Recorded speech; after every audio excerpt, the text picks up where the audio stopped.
Hvordan kan der findes en Gud, når der er så meget ondskab i verden? Disciplerne fandt bare på det hele.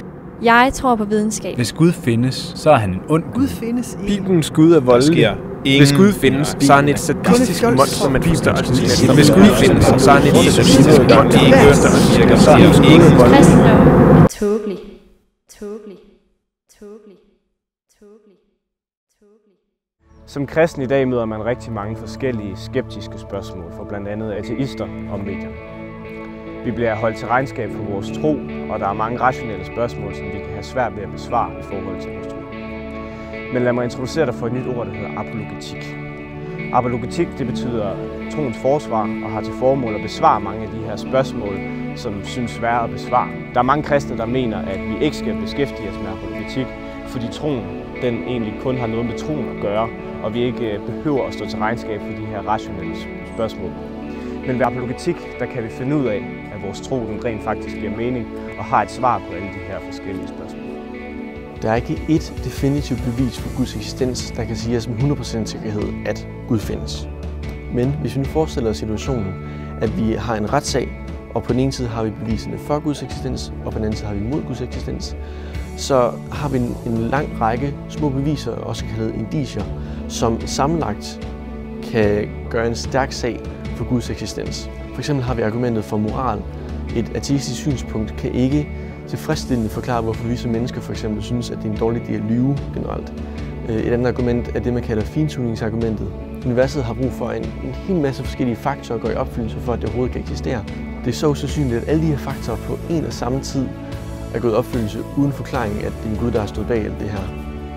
Et tredje argument er nogle af de historiske argumenter, vi har for, at Jesu genopstandelse godt kunne have fundet sted.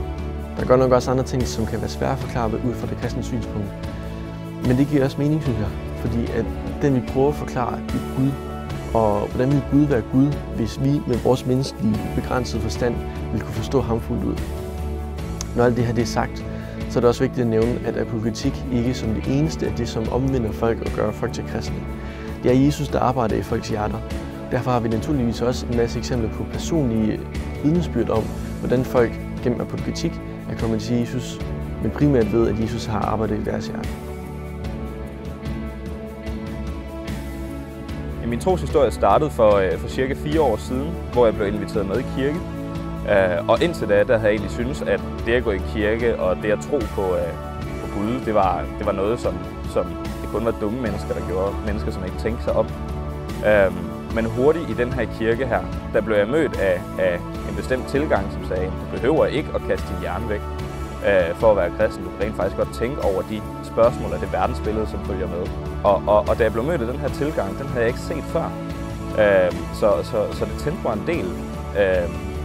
Og jeg begyndte at bruge rigtig meget tid på det.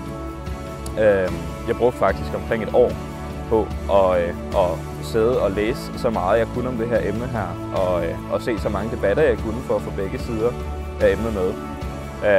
For ligesom at vurdere, okay, er kristendom egentlig noget, som der er mere hold i end lige som så.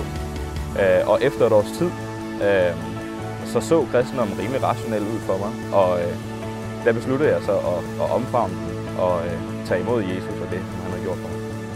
Så de argumenter, som jeg fandt imod kristendom, inden jeg blev kristen, det var sådan de 2 store typiske, tror jeg. Det første, hvis Gud eksisterer og er god og almægtig, hvorfor er der så meget ondt i verden? Så lidelsens problem er en af dem. Og det andet er også den simple, hvorfor viser Gud sig ikke for mig, hvis det er, han findes? Så de 2 store modargumenter imod kristendom, imod Guds eksistens, fandt jeg egentlig som ret overbevisende. Og jeg troede egentlig ikke, at der var nogen, der havde prøvet at udvikle sofistikerede svar på det. Og så var der også en latterliggørende attitude imod kristendom, som man havde sådan lidt ved siden af. Og det var ikke et specifikt argument, som overbeviste mig. Men jeg tror mere, det var den samlede case, som jeg sådan overordnet set fandt ret overbevisende. Og som gjorde det kristne verdensbillede ret overbevisende. Og lettere omfavne, end hvis man bare skulle tro. Og så var der ikke mere til det end det. Altså forholdet mellem troen og apologetikken er egentlig ret tæt for mig at se. Jeg tror ikke at vi skal bygge vores tro på Gud på en evidentiel base, en base af viden og beviser.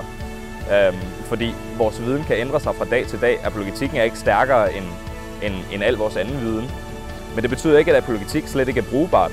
Altså for mig selv har det jo betydet en verden til forskel, at der var det her domæne af troen, som jeg også kunne beskæftige mig med. Og jeg tror bare generelt, man kan nå flere mennesker ved at bruge apologetikken i kristendommen. Hvis jeg skulle sige noget til dem, som ikke før har beskæftiget sig med apologetik, så skulle det nok være, at jeg skulle tage at komme i gang. Jeg synes, apologetikken er brugbar i så mange forskellige spektre af ens kristenliv.